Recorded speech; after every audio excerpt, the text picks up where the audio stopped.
Hey folks, and welcome back to the channel. So today, I'm going to be doing something a little bit different. This is the first edition of the Warning Roundup. I thought this would be a cool way to update fans of the Warning on what the band is up to and what's been going on in their world, including what's been coming out, not necessarily from the band directly, but perhaps interviews or special appearances or other things of note that have to do with the band. Of course, May 26 means that yesterday they were in Phoenix, Arizona. They had two separate appearances there. One of them was at Zia Records, where they did an acoustic set, well, two songs really, starting with Sick and then ending with Kerosene, and in between there was an interview with John Holmberg of KUPD in Phoenix, apparently a shock jock. Some of his questions didn't land so well with the fans, but in general, he did a mostly professional job. Your mileage may vary. The set itself was great. They were there to promote the new single for Kerosene, the actual 7-inch vinyl. So there's plenty of footage of them out there if you look for it. People recorded their own interactions with the band. So a great time was had by all there.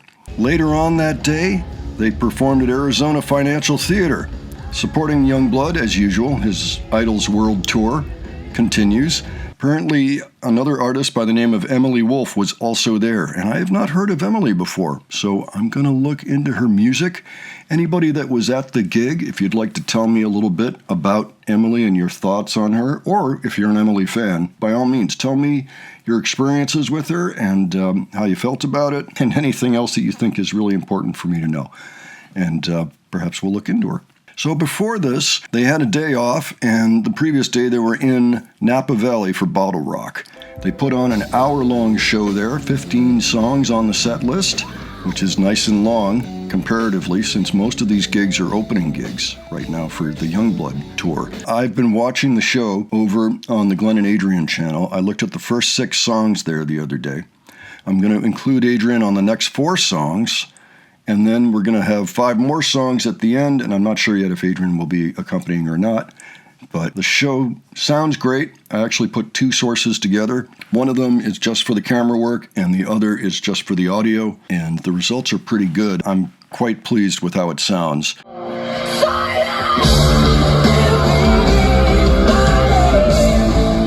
Now, there are other versions out there now, so by all means, keep looking, because I'm sure that there's always the possibility better footage will come out. If you have one that you think is even better than what we've been featuring on the channel, by all means, let me know about it, just so I know about it, really. I think we're going to continue with what we have since we started, and it's going pretty well. And the gig in Phoenix had something a little bit more typical, 8 songs. So they played More, Sick, Ego, Disciple, Ritual, Hell You Call a Dream, Kerosene, and Automatic Sun.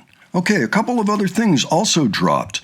The Warning did an interview with Baby Huey, 107.7 The Bone, and also, who else? There was somebody else involved here, Chasta. So I'm not as familiar with Chasta, but she was right there with Baby Huey. In fact, she was giving him a hard time.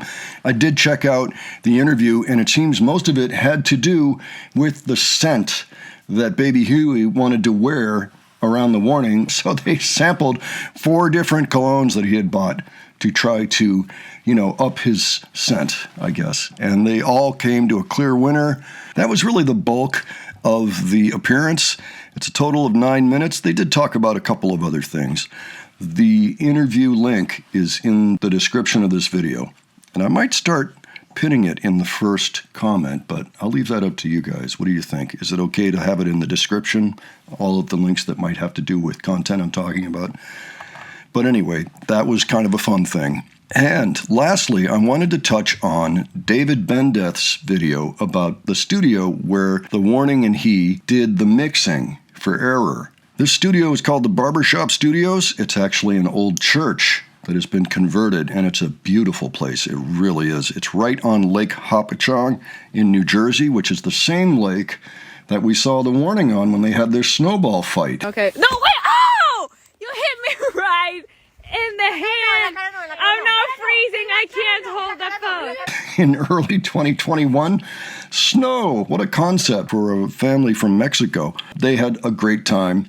Of course, it dumped on them something severe while they were there, so they really got to experience it.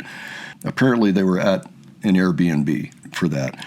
Anyway, he also talks about recording other bands at that studio. He's got a nice YouTube channel that I think is worth taking a look at, and he's got other content there that might be of interest to anybody that does studio work or tries to record bands, anything like that. So I would check that out. If you haven't seen it, I'm going to leave that link as well in the description. Also thinking about maybe reaching out to David himself for an interview. I'm a little bit nervous about that, but I think it would be fun. Give your thoughts on that below. Okay, so I think that about covers it for now. I can tell you that the next gig coming up is on the 28th. So they've got a couple of days off, and then they're going to be at the Pavilion at Toyota Music Factory in Irving, Texas. And they will, again, be supporting Yungblud. And then they're playing quite a number of shows, going right up to their rooftop gig in New York on the 11th. And by the way, there is an opener for them, Charlotte Sands. If anybody is familiar with that artist, by all means, tell me about them. I will look into them, of course, but if anybody's already familiar, then you'll give me a little bit more to talk about as the gig gets closer. Okay, so why don't you let me know your thoughts on all of these events and interviews and what have you, and I'm going to see what I can do to finesse this segment so that it comes off a little bit more, well, maybe less choppy. I don't know. I feel like right now I'm still kind of working on exactly how I'm going to present this every time. I think this is pretty close, but I'll probably polish it up a little bit. If you have any suggestions for me, you can leave those below as well, okay? But this was fun. And of course, if you have any experiences with any of these people, let me know. Also in the comments below. If you have other suggestions for things you want me to cover, leave those too. And if you enjoyed this video, please give it a like. And if you enjoyed the presentation, please subscribe. All right, thanks so much for joining me today. I will catch you on the next one. Take care, folks.